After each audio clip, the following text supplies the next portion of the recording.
He and Big Mama Thornton were taking a break backstage when it happened. The dance floor was covered with Mexican and black people, a big haze of cigarette and reefer smoke floating over their heads in the spotlights.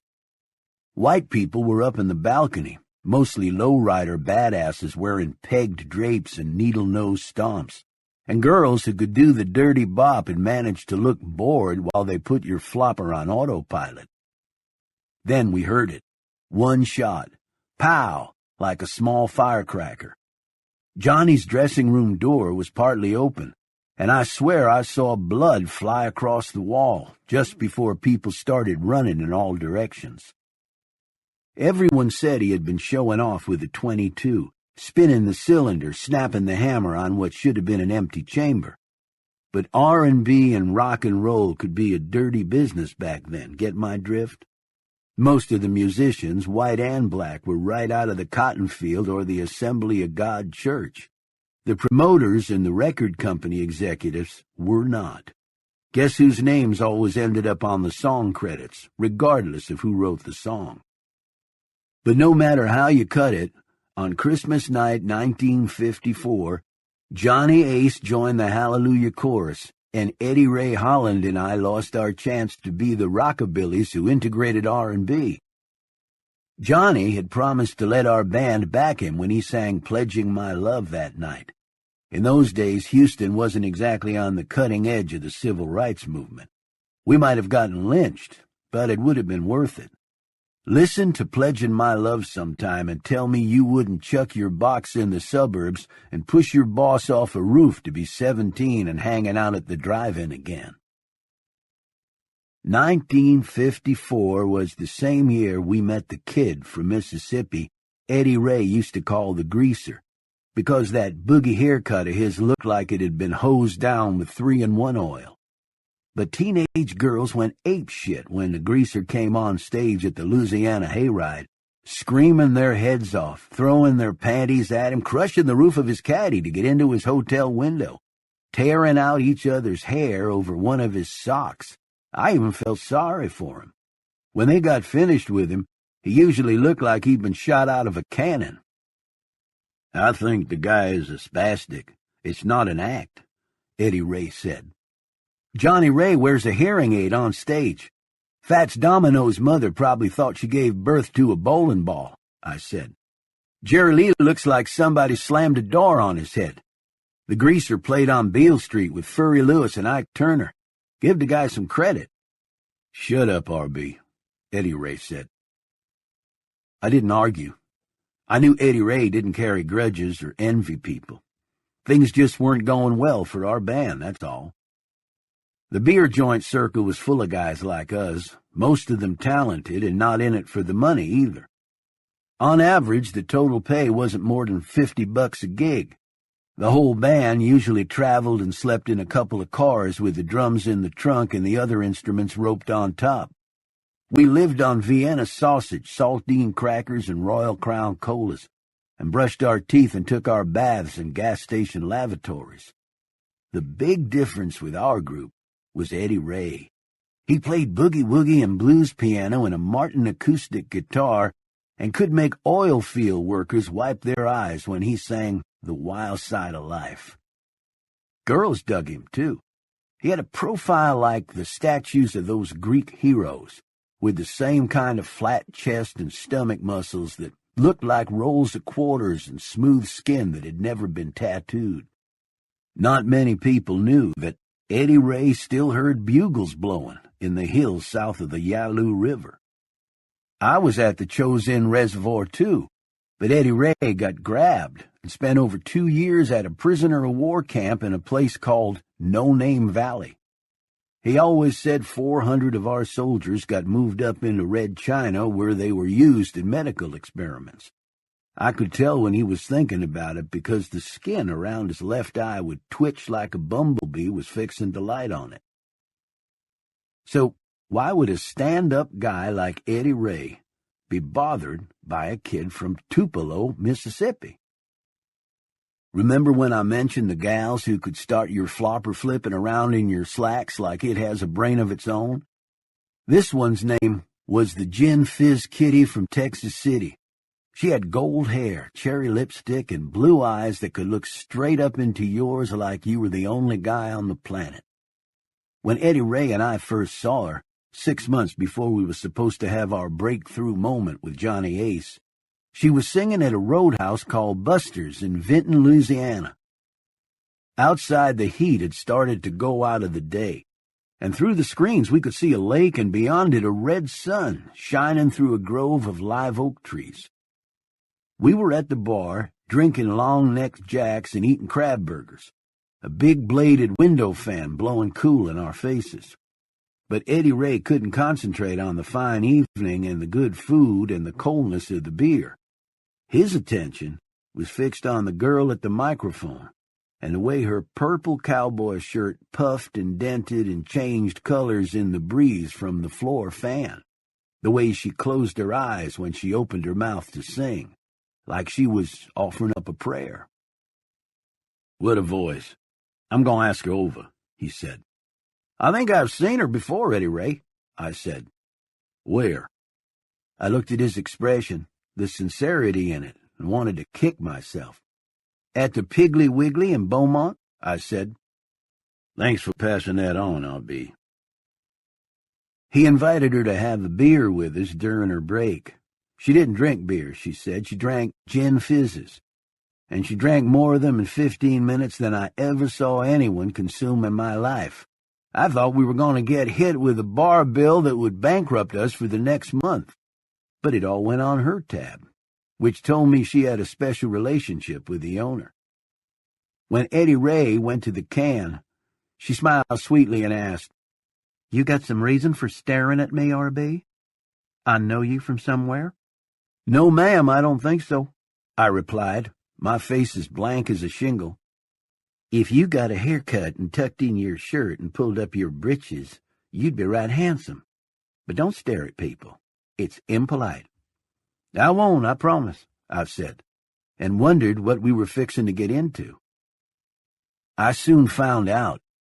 Kitty Lamar Rochon's voice could make the devil join the Baptist church. When she and Eddie Ray did a number together, the dancers stopped and gathered around the bandstand as if angels had descended into their midst. It didn't take long for Eddie Ray to develop a very strong attraction for the gin fizz Kitty from Texas City. No, that doesn't describe it. It was more like he'd been run over by a train. So how do you tell your best friend he's been suckered and poleaxed by the town pump? Nope, town pump isn't the right term either. There was a chain of whorehouses that ran all the way along the Texas and Louisiana coast, all of them run by two Italian crime families that operated out of Galveston and New Orleans. How does a girl as pretty as Kitty Lamar end up in a cat house? Believe it or not, most of the girls in those places were good-looking, some of them even beautiful. It was the times. Poor people didn't always have the choices they got today. Don't ask me how I know about this stuff either. So I didn't say diddly squat to Eddie Ray, but man, was it eating my lunch. For example, 1 week after Johnny Ace capped himself, or had somebody do it for him, we were blowing down the road in Eddie Ray's 49 Hudson heading toward our next gig, a town up in Arkansas that was so small it was located between two Burma Shave signs. Kitty Lamar was lying down in the back seat, airing her bare feet with the toenails painted red out the window. She was popping bubble gum and reading a book on, get this, French existentialism and commenting on it while she turned the pages. Then out of nowhere she lowered her book and said, "I wish you'd stop giving me them strange looks, R.B." "Excuse me?" I said. "What's with you two?" Eddie Ray said, one hand on the wheel, a deck of Lucky Strikes wrapped in the sleeve of his T-shirt. The previous night at the motel, I'd heard her talking on the phone to the greaser. It was obvious to me Kitty Lamar and the greaser had known each other for some time, and I'm talking about in the biblical sense. Eddie Ray had evidently decided to let bygones be bygones, but in my opinion, she kept doing things that were highly suspicious. For example, again, she loved fried oysters and catfish po' boy sandwiches. Then we'd be playing a gig around Memphis, and she wouldn't touch a fish or shrimp or oyster dinner with a dung fork. Why is this significant? The greaser was notorious for not allowing his punch of the day to eat anything that smelled of fish. Is that sick or what? Why don't we stop at that seafood joint up the road yonder and tank down on a few deep-fried catfish sandwiches? I said. I know Kitty Lamar would dearly appreciate one. She gave me a look that would scald the paint off a battleship. It doesn't matter to me one way or another, because I don't eat seafood this far inland, she said. Her nose pointed in her book. Why is that, Kitty Lamar? I asked, turning around in the seat, my face full of interest. Because that's how you get ptomaine poison. Most people who went past 8th grade know that. Have you ever applied for a public library card, R.B.? When we get back to Houston, I'll show you how to fill out the form. Am I the only sane person in this car? Eddie Ray said. On Saturday night, we played a ramshackle dance hall in the Arkansas Delta, just west of the Mississippi Bridge. Snow was blowing, and Christmas lights were strung all over the outside of the building so that the place glowed like a colored jewel inside the darkness. The tables and bar and dance floor were crowded with people who believed the live country music shows from Shreveport, Nashville, and Wheeling, West Virginia, represented a world of magic and celebrity and wealth that was hardly imaginable to them. Probably everybody in our band had grown up chopping cotton and picking ticks off themselves in a sluice of well water from a windmill pump. But on stage, here in the Delta, or 100 places like it, we were sprinkled with stardust, maybe even immortality. You know the secret to being a rockabilly or country music celebrity? It's not just the sequins on your clothes and the needle-nosed, mirror-shine boots. Your music has to be full of sorrow. I mean, just like the blood-flecked, broken body of Jesus on the cross. When people go to the Assembly of God Church and look up at that cross, the pain they see there isn't in Jesus' body. It's in their own lives. I'm talking about droughts, dust storms, mine blowouts, black lung disease, or pulling cotton bolls, or breaking corn till the tips of their fingers bleed. I went to school with kids who wore clothes sewn from Purina feed sacks. Eddie Ray was one of them. What I'm trying to say is, we come from a class of people who think of misery as a given. They just want somebody who's had a degree of success to treat them with respect. We'd all been in the dumps since Johnny died, me more than anybody, although I couldn't tell you exactly why. It was like our innocence had died with him. In fact, I felt sick thinking about it. I'd look over at the gin fizz kitty from Texas City and hear that Peckerwood accent, which sounded like somebody pulling a strand of baling wire through a tiny hole in a tin can, and I'd flat want to lie down on the highway and let a hog truck run over my head. A group of Yankees by the name of Bill Haley and the Comets were calling themselves the founders of rock and roll, and we were playing towns where families in need of excitement drove out on the highway to look at the new Coca-Cola billboard. And Johnny was dead, maybe not by his own hand, and his friends had gotten a whole lot of gone between him and them.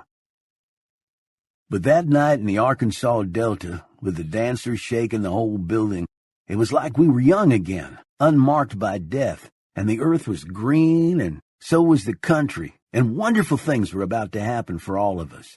We didn't take a break for 2 hours. When Eddie Ray ripped out Albert Ammon's Swanee River Boogie on the piano, the place went zonk. Then we kicked it up into E major overdrive with Hank's Lovesick Blues and Red Foley's Tennessee Saturday Night. Eddie Ray and Kitty Lamar sharing the vocals. I got to admit it, the voices of those two could have started a new religion. The snow stopped, and a big brown moon came up over the hills. Just as Guess Who walked in. You got it, the greaser himself, along with Carl Perkins and Jerry Lee.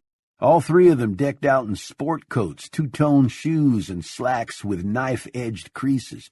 Their open-neck print shirts crisp and right out of the box. They sat at a front-row table and ordered long-neck beers and French-fried potatoes cooked in chicken fat. In less than 2 minutes, half the women in the place were jiggling and turning around in their chairs like they'd just been fed horse laxative. "What's he doing here?" Eddie Ray said. "Duh," I thought, but all I said was, "He's probably just tagging along with Jerry Lee and Carl. Sure is a nice night, isn't it?" Then Kitty Lamar came back from the ladies' can and said, her eyes full of pure blue innocence as though she had no idea the greaser was going to be there, "Look, all the fellas from Sun Records are here. Are you going to introduce them, Eddie Ray?" Eddie Ray looked through the side window at the moon. The hills were sparkling with snow, the sky black and bursting with stars. "I haven't given real thought to it," he said. "Maybe you should introduce them, Kitty Lamar. Maybe you could sing a duet, or maybe even do a three or a foursome." "How'd you like to get your face slapped?" she replied, chewing gum, rolling her eyes. Eddie Ray pulled the mic loose from the stand, kicking a lot of dirty electronic feedback into the speaker system like fingernails raking down a blackboard. His cheeks were flushed with color that had the irregular shape of fire, his eyes dark in a way I had not seen them before. He asked Carl and Jerry Lee and the greaser to stand up. Then he paused, as though he couldn't find the proper words to say. The whole joint was as quiet as a church house. I could feel sweat breaking on my forehead, because I knew the pain Eddie Ray was experiencing, and I knew the memories from the war that lived in his dreams, and I'd always believed part of him died in that prisoner-of-war camp south of the Yalu. I believed Eddie Ray carried a stone bruise in his heart, and if he felt he had been betrayed by the people he loved, he was capable of doing bad things. Maybe not to others, but certainly to Eddie Ray.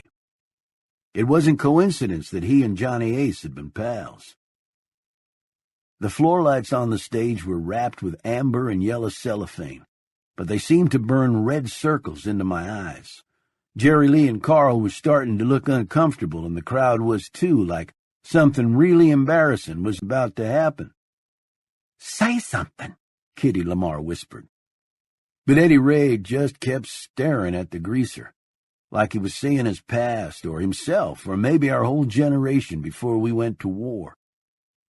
The greaser glanced sideways, scratched at a place under one eye, and started to sit down. "These guys are not only great musicians," Eddie Ray began. "They're three of the best guys I ever knew. It's an honor to have them here tonight. It's an honor to be their friend. They make me proud to be an American." I thought the yelling and the table pounding from the crowd was going to blow the glass out of the windows. The rest of the night should have been wonderful. It wasn't. Not for me, at least. In my lifetime, I guess I've known every kind of person there is. Brig rats, pimps, drug pushers, disc jockeys on the take, promoters who split for Vegas with the cash box, and my favorite bunch, scrubbed-down ministers who preach Jesus on Sunday and Wednesday night, and the rest of the week screw teenage girls in their congregations. But none of them can hold a candle to a friend who stabs you in the back. That kind of person not only steals your faith in your fellow human beings, he makes you resent yourself. We had to take a break about 11:30 p.m., figuring to do one more set before we called it a night, and I hadn't seen the greaser in the last hour or so. I glanced out the back window at a gazebo that was perched up on a little hill above a picnic area. I couldn't believe what I saw. Silhouetted against the moon, the greaser and Kitty Lamar were both standing inside the gazebo.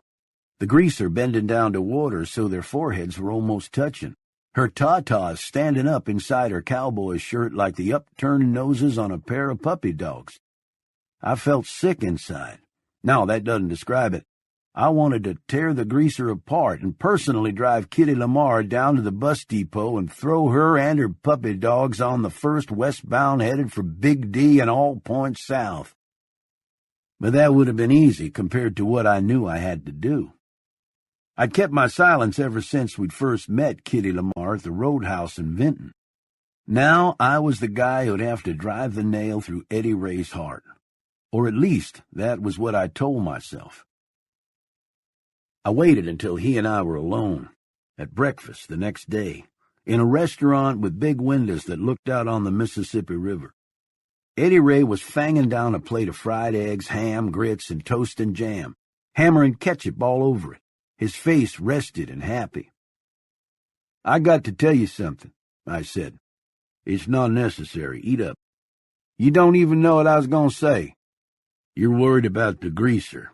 I had a talk with him last night. Kitty Lamar and him are just friends." "Yeah?" I said. "You got a hearing problem?" I stared out the window at a tug pushing a long barge piled with shale. The barge had gotten loose and was scraping against the pilings of the bridge. The port side had tipped upward against a piling, and gray mounds of shale were sliding through the starboard deck rail, sinking as rapidly as concrete in the current. "I saw her about 5 years back, in a Port Arthur cat house," I said. Eddie Ray studied the barge out on the river, chewing his food, his hair freshly barbered, razor-edged on the neck. "What were you doing there?" "I got a few character defects myself. Least I don't go around claiming to be something I'm not," I said. "Kitty Lamar already told me about it, so quit fretting your mind and your bowels over other people's business. I swear, R.B., I think you own stock in an aspirin company." "I've heard her talking to him on the phone, Eddie Ray. They're taking you over the hurdles. I saw them in the gazebo last night, too. They look like Siamese twins joined at the forehead." This time he couldn't slip the punch, and I saw the light go out of his eyes. He cut a small piece of ham and put it in his mouth. "I guess that puts a different twist on it," he said. I hated myself for what I had just done. Could it get worse? When we got back to the motel, the desk clerk told Eddie Ray to call the long-distance operator. "Nobody answered the phone in my room?" Eddie Ray said. "No, sir," the clerk said. Kitty Lamar was supposed to have met us in the diner but hadn't shown up. Evidently she hadn't hung around the room either. Eddie Ray got the callback operator on the line, and she connected him with our agent in Houston, a guy who, for biblical example, had probably modeled his life on Pontius Pilate's. The agency had booked us in a half-dozen places in Tennessee, Mississippi, and Louisiana, but as of that morning, all our dates were canceled. "What gives, Leon?" Eddie Ray said into the receiver. He was standing by the bed, puffing on a Lucky Strike while he listened, his back curved like a question mark.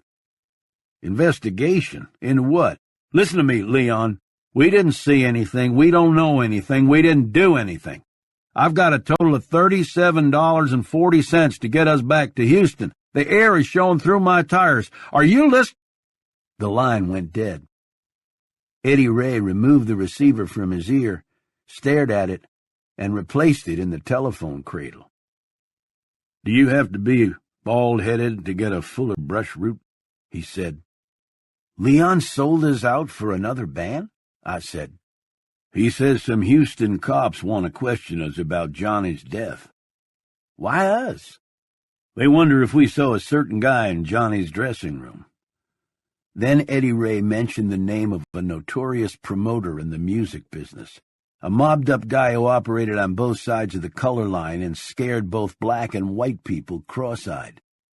I felt my mouth go dry, my stomach constrict, the kind of feeling I used to get when I'd hear the first sounds of small arms fire, like strings of Chinese firecrackers popping. "We'll go to California. You know what they say, nobody dies in Santa Barbara." "How far is Needles from Santa Barbara?"